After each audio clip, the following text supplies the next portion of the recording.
The Cuban Medical Brigades, 21st Century Slavery, by Maria Werlau. Fidel Castro was the mastermind of a unique scheme to expand Cuba's international influence and presence by sending the country's health workers overseas. He realized early on, after taking power in January 1959, that it had great geostrategic and propaganda value. The first emergency medical aid was sent in May 1960, with much public fanfare to southern Chile after a major earthquake.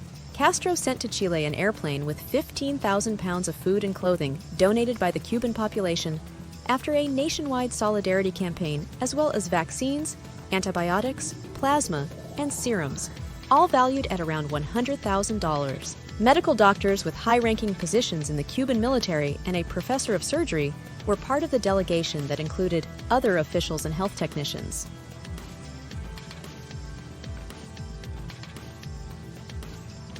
It is unknown if any of the Cuban delivered medical services in Chile to victims of the earthquake. At a press conference in Havana to send off the plane, Chilean Socialist Senator Dr. Salvador Allende offered emotive words of gratitude and joined the delegation. His political activities had been bankrolled by Cuba's revolutionary regime since 1959. Cuban doctors, Commander Oscar Fernandez Mel, president of the National Medical College, Esdras Lopez Perdomo, an orthopedic surgeon in Cuba's armed forces, and Roberto Guerra Valdez, professor of surgery at the University of Havana School of Medicine, were part of the delegation. Desde hace 60 años, la solidaridad médica de Cuba llega a pueblos del mundo. Cuba's support for Allende paid off most evidently in 1970, when Allende, designated president by Chile's Congress after an electoral tie, proceeded to forge a deep alliance with Cuba that led his country into political turmoil and an eventual military coup.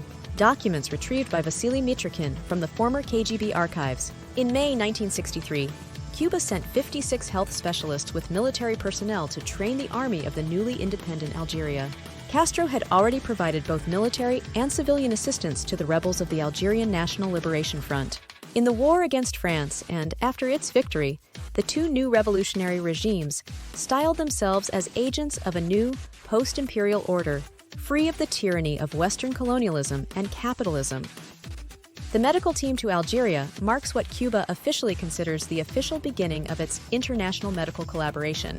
More Cuban physicians were later sent to sub-Saharan Africa, including to accompany Che Guevara on clandestine missions in the Congo in the 1960s.